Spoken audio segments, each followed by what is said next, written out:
Welcome to my Hindi city. Amarnath गुफा। अमरनाथ गुफा का नाम कैसे पड़ा और ये गुफा कितनी पुरानी है?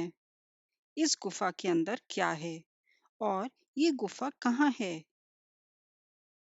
आज हम अमरनाथ गुफा एवं दो अमरत्व प्राप्त कपोतों की कथा सुनते हैं। एक समय माता पार्वती ने भगवान महादेव से पूछा कि आप तो अजर अमर हैं और मुझे आपको प्राप्त करने के लिए कई नए नए स्वरूपों में जन्म लेना पड़ता है। मेरी इतनी कठोर परीक्षा क्यों? आपका अजर अमर होने का रहस्य क्या है? शिव ने किसी गुप्त स्थान पर कथा सुनने को कहा कि यदि कोई और सुन लेगा तो वह भी अमर हो जाएगा। कहते हैं कि शिव ने सवारी नंदी पहलगांव छोड़ दी, चंद्रमा को चंदनवाड़ी में अलग कर दिया, गंगा जी को पंचतरणी में और कंठ के आभूषण नागों में को शेषनाग पर छोड़ दिया। इस पड़ाव का नाम शेषनाग पड़ा। पुत्र गणेश जी को अगले पड़ाव पे छोड़ा, जिसका नाम महागुणा पर्वत पड़ा। पिस्सू घाटी में पिस्सू नामक कीट को छोड़ दिया। अंततः पांचों जीवनदायिनी तत्वों को अपने से अलग कर दिया।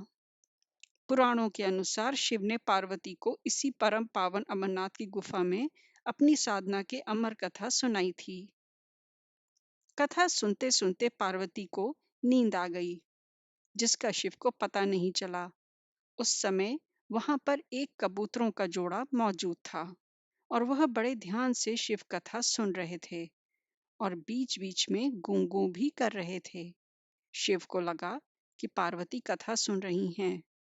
इस तरह दोनों कपोतों ने अमरतत्व की सारी कथा सुन ली। कथा समाप्त होने पर शिव का ध्यान पार्वती जी पर गया तो ज्ञात हुआ कि वे तो सो रही हैं। तो होंगारे कौन भर रहा था?